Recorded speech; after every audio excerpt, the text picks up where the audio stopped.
Faisal sir നല്ലൊരു session ഇവിടെ കഴിഞ്ഞു. പക്ഷെ നിങ്ങളുടെ ക്ലാപ്പിന് ഒരു ശക്തി പോരാ. നല്ലൊരു ക്ലാപ്പ് ചെയ്തോട്ടെ.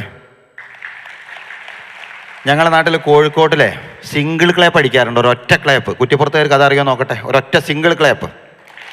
പക്ഷേ ഇവിടെ ഇവർ തുടങ്ങിയാൽ അവിടെ പെൺകുട്ടികൾ അടിച്ച് തുടങ്ങാൻ പോകുന്നേ ഉള്ളൂ. അത് വേണ്ട, ഞാൻ റെഡി 1 2 3 4 എന്ന് പറയും. 4 എന്ന് പറയുമ്പോൾ ഒരൊറ്റ ക്ലാപ്പ് അടിക്കണം. നല്ല ശബ്ദം ഉണ്ടാണ്, ഈ ഹോള് മൊത്തം മുഴങ്ങണേ. കറക്റ്റ് 4-നാണ്, ഒരേ സൗണ്ടിൽ നല്ല വോളിയത്തിൽ. Okay, ready 1 2 3. ഞാൻ 4 പറഞ്ഞിട്ടില്ല. ഒന്നാമതായി പറയാനുള്ളത് 10 മിനിറ്റ് കൊണ്ട് ഞാൻ എൻ്റെ പ്രസൻറ്റേഷൻ അവസാനിപ്പിക്കും. ഈ 10 മിനിറ്റ് ഈ 4 പറഞ്ഞതുപോലെയല്ല, കൃത്യമായി ഞാൻ എന്താണോ പറയുന്നത് എന്നുള്ളത് നിങ്ങൾ കേട്ടുകൊണ്ട് ഇരിക്കണം. ഓക്കെ, ദെൻ ആർട്ടിഫിഷ്യൽ ഇൻ്റലിജൻസ് ആണ് വിഷയം. ഇതും അധ്യാപനവും ഇതാണ് വിഷയമുള്ളത്. നിങ്ങൾക്ക് പരിചയമുള്ള ചില സോഫ്റ്റ്വെയറുകൾ, ചില ടൂളുകൾ ജസ്റ്റ് പരിചയപ്പെടുത്തിക്കൊണ്ട് 10 മിനിറ്റ് കൊണ്ട് ഞാൻ അവസാനിപ്പിക്കും. സാധാരണ നമ്മൾ ഏറ്റവും കൂടുതൽ ഉപയോഗിച്ചുകൊണ്ടിരിക്കുന്ന, അതല്ലെങ്കിൽ ഉപയോഗിക്കാൻ ആഗ്രഹിക്കുന്ന ചില ആളുകളൊക്കെ കേട്ട് പരിചയമുള്ള അല്ലെങ്കിൽ ഉപയോഗിക്കാൻ താല്പര്യമുള്ള ചില ടൂളുകളൊക്കെ ഉണ്ട്. ആർട്ടിഫിഷ്യൽ ഇൻ്റലിജൻസ് എന്ന് പറയുമ്പോൾ ഏറ്റവും മുമ്പിൽ നമ്മുടെ മനസ്സിലേക്ക് കയറി വരുന്ന ChatGPT നമ്മൾ സാധാരണയായിട്ട് അധ്യാപകർ അറിയാതെ ഹോംവർക്ക് ചെയ്യാൻ ഉപയോഗിക്കലുണ്ടെങ്കിലും അതിനപ്പുറം നമുക്ക് കവിത എഴുതാം, കഥ എഴുതാം, സ്റ്റോറി എഴുതാം, എസ്സേ എഴുതാം, സമ്മറൈസ് ചെയ്യാം, എലോബറേറ്റ് ചെയ്യാം, ഫ്ലോ ചാർട്ടുകൾ, കൺസെപ്റ്റ് മാപ്പുകൾ, brain storming ideas, project, experiments തുടങ്ങി എന്ത് കണ്ടന്റ് ജനറേഷനും സാധാരണ രീതിയിൽ നമുക്ക് ഉപയോഗിക്കാൻ പറ്റുന്ന ഓപ്പൺ എഐയുടെ ടൂളാണ് ChatGPT എന്ന് പറയുന്നത്. ഇതേപോലെ തന്നെ അതേസമയം ഗൂഗിളിൻ്റെ ബാഡ്, ജെമിനി, ബാഡ് എന്ന് പറയുന്നത് പഴയ പേരാണ്, ജെമിനി എന്ന് പറയുന്നത് നമ്മൾ ഉപയോഗിച്ചുകൊണ്ടിരിക്കുന്നുണ്ട്. മൈക്രോസോഫ്റ്റിൻ്റെ ബിങ് ആണെന്നുണ്ടെങ്കിൽ, കോപൈലറ്റ് ആണെന്നുണ്ടെങ്കിൽ, അതല്ലെങ്കിൽ ഏറ്റവും നന്നായിട്ട് ഇപ്പോൾ ChatGPT കില്ലർ എന്നൊരു പേരിൽ അറിയപ്പെട്ടുകൊണ്ടിരിക്കുന്ന ക്ലൗഡ് AI എന്നാണ്. ഇത് ക്ലൗഡ് AIയുടെ ഏറ്റവും വലിയ പ്രത്യേകത ഞാൻ മനസ്സിലാക്കിയത്, ഏത് ലോക്കൽ ലാംഗ്വേജിനെയും ഇൻക്ലൂഡിങ് മലയാളം അടക്കമുള്ള സാഹിത്യങ്ങളെ മനോഹരമായ സാഹിത്യങ്ങളുടെ കണ്ടന്റ് ആക്കിയിട്ട് നമുക്ക് കണ്ടന്റ് ജനറേഷൻ നമ്മളിപ്പോൾ ഉപയോഗിച്ചുകൊണ്ടിരിക്കുന്ന ആപ്പുകളെ ജസ്റ്റ് നിങ്ങളുടെ മുമ്പിൽ നോക്കിയതാണ് ഒന്ന്. രണ്ടാമത്തത്, ദെൻ വാട്സപ്പിൽ നമുക്ക് എപ്പോഴും കണ്ടുകൊണ്ടിരിക്കുന്ന മെറ്റയിൽ ഇമാജിനിലൂടെ നമ്മൾ വ്യത്യസ്ത തരം ചിത്രങ്ങൾ രൂപീകരിക്കാറുണ്ട്. നമുക്ക് ആവശ്യമുള്ള ഏത് ചിത്രങ്ങളെയും വിത്ത് സെക്കൻഡ്സ് പ്രോംപ്റ്റ് കൊണ്ട് നമ്മൾ ഇതേപോലെയുള്ള ചിത്രങ്ങളെ നമ്മളുടേതായിട്ട് കസ്റ്റമൈസ് ചെയ്തുകൊണ്ട് നമ്മുടെ അൽഗോരിതത്തിൻ്റെ അടിസ്ഥാനത്തിൽ പ്രോംപ്റ്റ് കൊടുത്ത് നമ്മൾ സാധാരണ രീതിയിൽ ജനറേറ്റ് ചെയ്യാറുണ്ട്. ഇത്തരത്തിലുള്ള ജനറേറ്റ് ചെയ്യപ്പെടുന്ന ചിത്രങ്ങളെ നമുക്ക് ഏത് രീതിയിലേക്ക് അനിമേറ്റ് ചെയ്യാൻ കഴിയും? ഇതേപോലെ കാണുന്ന വീഡിയോ ആയിക്കൊണ്ട് 4 സെക്കൻഡ് വീഡിയോസ് ആക്കിക്കൊണ്ട് നമുക്കതിനെ അനിമേറ്റ് ചെയ്യാൻ കഴിയും. Okay, just click and note. Okay, ഇങ്ങനെയുള്ള മെറ്റയിൽ ക്രിയേറ്റ് ചെയ്തുകൊണ്ടിരിക്കുന്ന ഇമേജുകളെ നമുക്ക് എന്ത് ചെയ്യാൻ കഴിയും? അനിമേഷൻ ചിത്രങ്ങളാക്കിയിട്ട് നമുക്ക് മാറ്റാൻ കഴിയും. അതേപോലെ നിലവിലുള്ള ഒരുപാട് ഇമേജ് എഡിറ്റിംഗ് സോഫ്റ്റ്വെയർ ഉണ്ട്, ഇൻക്ലൂഡിങ് ഫോട്ടോഷോപ്പ് സൈറ്റുകളടക്കം, അതല്ലെങ്കിൽ ക്യാൻവ പോലെയുള്ള ഇമേജ് എഡിറ്റിംഗ് സോഫ്റ്റ്വെയർ നിലവിൽ AI സപ്പോർട്ടഡ് ആണ്. ഞാനിപ്പോൾ പറഞ്ഞു പോകുന്നത് നമ്മൾ സാധാരണ ഇതിൽ ഡെയിലി ലൈഫിൽ യൂസ് ചെയ്തുകൊണ്ടിരിക്കുന്ന അല്ലെങ്കിൽ യൂസ് ചെയ്യാത്ത ആളുകൾ യൂസ് ചെയ്യേണ്ട, നമ്മൾ പരിശീലിക്കേണ്ട ചില ആപ്പുകളുടെ മാത്രമാണ്. ദെൻ അതിൻ്റെ കൂടെ തന്നെ നമുക്ക് സ്റ്റുഡിയോ DID പോലെയുള്ള വീഡിയോ അവതാർ ക്രിയേഷൻ പോലെയുള്ള സൈറ്റുകൾ നിങ്ങൾ പരിചയപ്പെട്ടിട്ടുണ്ടാകും, അല്ലെങ്കിൽ പരിചയപ്പെട്ടുകൊണ്ടിരിക്കണം. കാരണം നമുക്ക് ഇതിലൂടെ നമുക്ക് അവതാറുകൾ ക്രിയേറ്റ് ചെയ്യാൻ കഴിയും.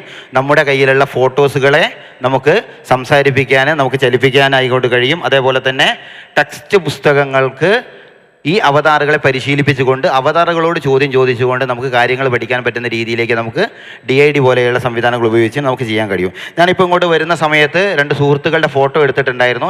എന്തിനാണെന്ന് ഞാൻ അവരുടെ അടുത്ത് പറഞ്ഞിട്ടില്ല. എടുത്ത സമയത്ത് ഞാൻ അവരോട് ജസ്റ്റ് ഒന്ന് ചോദിച്ചു, നിങ്ങൾ പാട്ട് പാടുമെന്ന് ചോദിച്ചു. പാട്ട് പാടാറില്ല എന്നാണ് എൻ്റെ അടുത്ത് പറഞ്ഞത്. ദെൻ ജസ്റ്റ് ആ ഫോട്ടോ നിങ്ങളൊന്ന് കാണുക. ജസ്റ്റ് ബാക്ക് സൗണ്ട് ഓക്സ്. ഞാൻ ഫോട്ടോ മാത്രമേ എടുത്തിട്ടുള്ളൂ. ഫോട്ടോനെ എനിക്ക് 1 സെക്കൻഡ് കൊണ്ട്, ജീവിതത്തിൽ പാട്ട് പാടാത്ത ആ സുഹൃത്തിനെ കൊണ്ട് 1 സെക്കൻഡ് കൊണ്ട് പാട്ട് പഠിപ്പിക്കുക എന്നുള്ളത് AI-യിലൂടെ നമുക്ക് നടക്കും. ദെൻ ഞാനിപ്പോൾ പറഞ്ഞത് ഏത് രീതിയിലേക്കുള്ള കണ്ടന്റ് ജനറേഷൻ, നമുക്ക് ജന്മന കവിത എഴുതാൻ, കഥ എഴുതാൻ, ലേഖനം എഴുതാൻ, സ്ക്രിപ്റ്റ് എഴുതാൻ നമുക്ക് ജന്മന ക്രിയേറ്റിവിറ്റി ഇല്ല എന്നുണ്ടെങ്കിലും AI-യുടെ സഹായത്തോടു കൂടി കസ്റ്റമൈസ് ചെയ്ത് പേഴ്സണലൈസ്ഡ് ആയിട്ടുള്ള കണ്ടന്റ് നമുക്ക് ക്രിയേറ്റ് ചെയ്യാൻ കഴിയും. രണ്ടാമത് പറഞ്ഞത്, ജന്മന ചിത്രം വരയ്ക്കാനോ അനിമേഷൻ ചെയ്യാനോ വീഡിയോ ക്രിയേറ്റ് ചെയ്യാനോ നമുക്കറിയില്ല എന്നുണ്ടെങ്കിലും AI-യുടെ സഹായത്തോടു കൂടി നമുക്ക് ആവശ്യമുള്ള ചിത്രങ്ങൾ ക്രിയേറ്റ് ചെയ്യാൻ കഴിയും. നമുക്ക് നമ്മുടെ അവതാറുകളെ സംസാരിപ്പിക്കുക പോലെയുള്ള കാര്യങ്ങളെ നമുക്ക് വളരെ സിമ്പിളായിട്ട് AI യൂസ് ചെയ്തുകൊണ്ട് ചെയ്യാൻ കഴിയും. ദെൻ നെക്സ്റ്റ് ഞാൻ പറയുന്നത്, വ്യത്യസ്ത AI ടൂളുകളെ നിങ്ങൾക്ക് എങ്ങനെ കമ്പൈൻ ചെയ്ത് വർക്ക് ചെയ്യിക്കാം എന്നുള്ളതാണ്. നിങ്ങളുടെ മനസ്സിൽ കടന്നു പോകേണ്ടതാണ്. മെറ്റയിൽ നിങ്ങൾ ക്രിയേറ്റ് ചെയ്യുന്ന ചിത്രങ്ങളെ സ്റ്റുഡിയോ DIDയുമായി മിക്സ് ചെയ്തുകൊണ്ട് നിങ്ങൾക്ക് എന്ത് ചെയ്യാൻ കഴിയും? പുതിയ കൺസെപ്റ്റ്. ഞാനിപ്പോൾ ഇങ്ങനെയുള്ളൊരു ചിത്രം നമുക്ക് മെറ്റയിൽ ക്രിയേറ്റ് ചെയ്യുകയാണെങ്കിൽ ഗ്ലോബ് വിത്ത് ഹ്യൂമൻ ഫേസ് എന്നുള്ള ഒരൊറ്റ പ്രോംപ്റ്റ് കൊടുത്തു കഴിഞ്ഞാൽ ദെൻ ഇതേപോലെ ചിത്രം വിത്തിൻ സെക്കൻഡ്സ് നമുക്ക് ക്രിയേറ്റ് ചെയ്യാൻ കഴിയും. ഇതേപോലെയുള്ള ചിത്രങ്ങളെ നമുക്ക് സ്റ്റുഡിയോ DID പോലെയുള്ള വീഡിയോ അവതാർ സംവിധാനങ്ങളിലേക്ക് നമ്മൾ യൂസ് ചെയ്യുകയാണെങ്കിൽ ഈ ചിത്രത്തിന്, ഇപ്പോൾ ഞാൻ എക്സാമ്പിൾ പറയുകയാണെന്നുണ്ടെങ്കിൽ ജസ്റ്റ് ആ വീഡിയോ ഒന്ന് ക്ലിക്ക് ചെയ്യാം. ഇപ്പോൾ മെറ്റയിൽ ക്ലിക്ക് ചെയ്തിട്ടുള്ള ഈ ഒരു ഇമേജിനെ, ഈ ഒരു വീഡിയോയെ, ദെൻ ഓക്സ് കണക്റ്റഡ് അല്ലേ, ഈ ഒരു വീഡിയോയെ ഭൂമി അതിൻ്റെ സ്വന്തം വിവരണം പറയുന്നതായിട്ടോ അതല്ലെങ്കിൽ നൈതിക മൂല്യങ്ങളും വഴി നമുക്ക് മുന്നോട്ട് പോകാം. വ്യക്തിയുടെയും കുടുംബത്തിന്റെയും ശരി, സമൂഹത്തിന്റെയും അവിടെ ഭൂമി സംസാരിച്ചുകൊണ്ടിരിക്കുന്നത് ഇപ്പോൾ നടന്നുകൊണ്ടിരിക്കുന്ന ഫ്രോപ്കോണിനെ കുറിച്ച് നിങ്ങളോടുള്ള സംസാരമാണ്. ഓക്കെ, ഞാൻ പറയുന്നത് വ്യത്യസ്ത AI ടൂളുകളെ നമുക്ക് എങ്ങനെ കമ്പൈൻ ചെയ്ത് യൂസ് ചെയ്യാം എന്നുള്ളതാണ്. ChatGPTയിലും ജെമിനിയിലും ക്ലൗഡിലും നമ്മൾ യൂസ് ചെയ്യുന്നത് ക്യാൻവയിൽ AI സപ്പോർട്ടോടു കൂടി ഇമേജ് എഡിറ്റിംഗ് ചെയ്തുകൊണ്ട് നമുക്ക് DIDയിലെ വീഡിയോ കണ്ടന്റ് ആക്കി മാറ്റാം. പറഞ്ഞു വരുന്നത് സാധാരണ ക്ലാസ് റൂം ലേണിംഗ് ടീച്ചിങ് എക്സ്പീരിയൻസിന് ഡിജിറ്റൽ കണ്ടന്റ് മേക്കിംഗ് എന്ന് പറയുന്നത് വിത്ത് സെക്കൻഡ്സ് ജന്മസിദ്ധമായി ഒരു ഇൻസ്റ്റിക്റ്റും ഇല്ലാത്ത ഒരാൾക്ക് പോലും കഴിയുന്ന ഒരു കൺസെപ്റ്റിലേക്ക് ലോകം മാറിയിട്ടുണ്ട് എന്നുള്ളതാണ്. ദെൻ ഹൈജൻ പോലെയുള്ള ടൂളുകൾ, വൺ സെക്കൻഡ്, ജസ്റ്റ് ഒന്ന് ശ്രദ്ധിക്കാം. നമുക്ക് വീഡിയോസിനെയും വിത്തിൻ കേട്ടുകൊണ്ടിരിക്കുന്നത് APJ അബ്ദുൽ കലാം സംസാരിച്ചുകൊണ്ടിരിക്കുന്നത്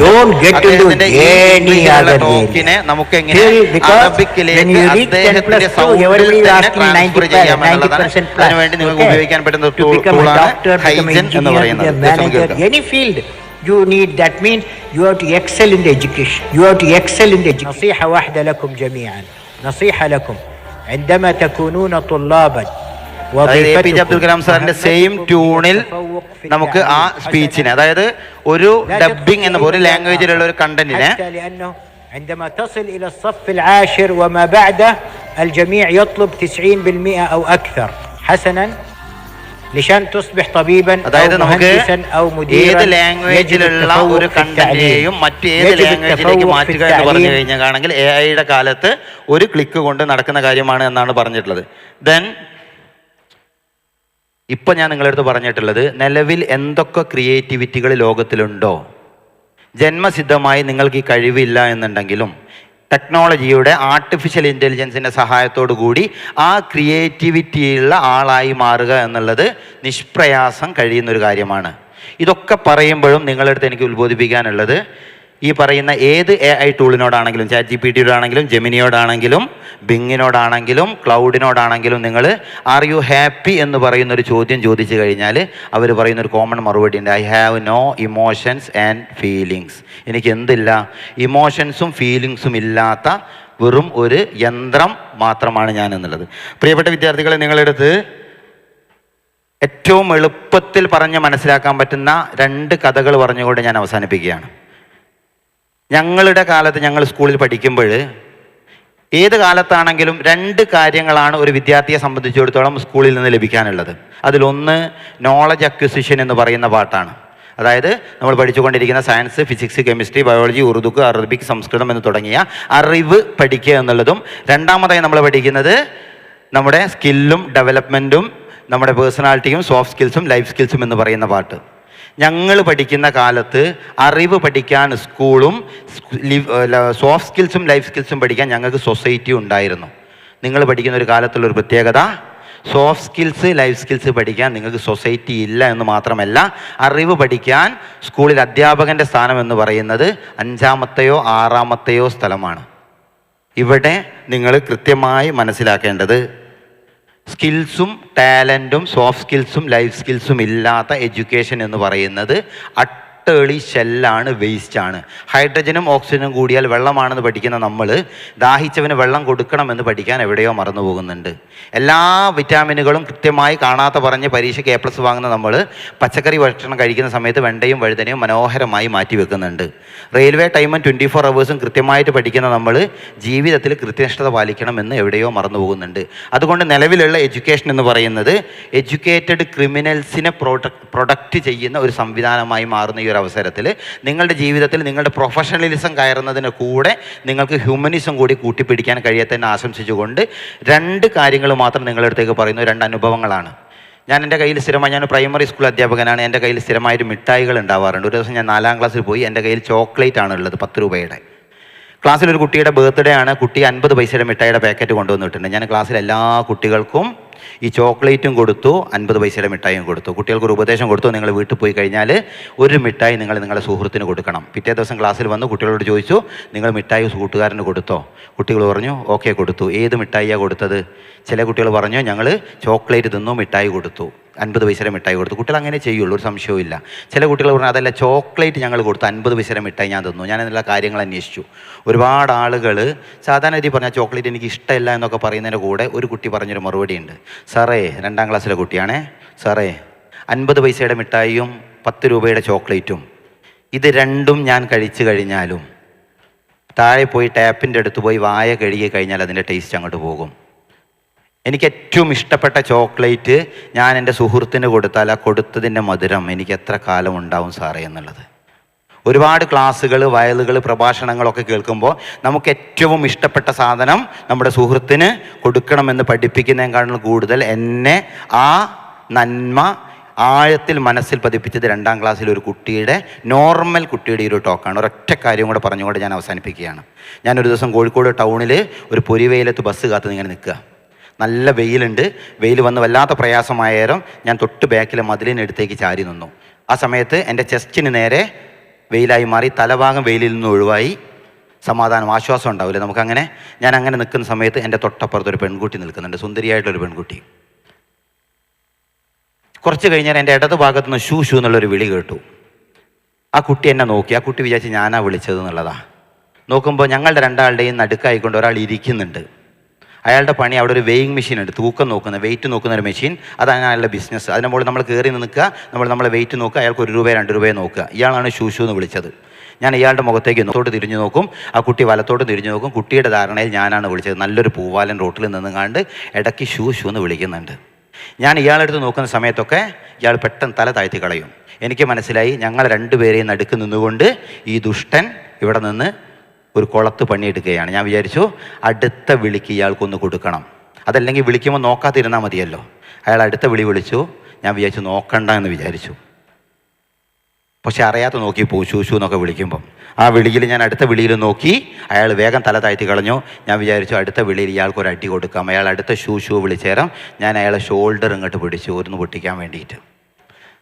അയാൾ എൻ്റെ മുഖത്തേക്ക് നോക്കി, എൻ്റെ കാല് കൈകൊണ്ടൊന്ന് പിടിച്ചു.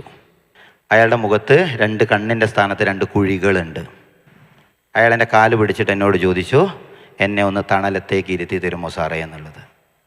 അതുവരെ എൻ്റെ കാൽ പെരുമാറ്റം കേൾക്കുമ്പോൾ അയാൾ ഷൂ ഷൂ വിളിച്ചുകൊണ്ടിരുന്നത് പൊരിവെയിലത്തിരുന്ന് ക്ഷീണിച്ചുകൊണ്ട് തണലത്തേക്ക് മാറ്റിത്തരാനുള്ള സഹായത്തിന് വേണ്ടിയിട്ടുള്ള ഒരാളെയാണ്. എൻ്റെ കൺസെപ്റ്റിൽ അതുവരെ വില്ലനായിട്ടുള്ള ഒരാൾ, അത്യാവശ്യം നല്ല ആരോഗ്യമുള്ള ഞാൻ പൊരിവെയിലത്ത് ക്ഷീണിച്ച് ബാക്കോട്ട് മാറി നിൽക്കുമ്പോൾ ഞാൻ ആലോചിക്കുന്നില്ല എൻ്റെ താഴെ ഒരാൾ ഇരുന്ന് വെയിൽ കൊള്ളുന്നുണ്ട് എന്നുള്ളത്. ഞാൻ പറയുന്നത് ഏതൊക്കെ ടെക്നോളജി വന്നാലും ആർട്ടിഫിഷ്യൽ ഇൻ്റലിജൻസ് തന്നെ നമുക്ക് മറുപടി പറയുന്നത് പോലെ I have no emotions and feelings. ജീവിതത്തിൽ ഫീലിങ്സും ഇമോഷൻസും കൂട്ടിപ്പിടിച്ച് ജീവിക്കാൻ എനിക്കും നിങ്ങൾക്കും കഴിയട്ടെ എന്ന് ആശംസിച്ചുകൊണ്ട് നിർത്തുന്നു. അസ്സലാമു അലൈക്കും വറഹ്മത്തുള്ളാഹി.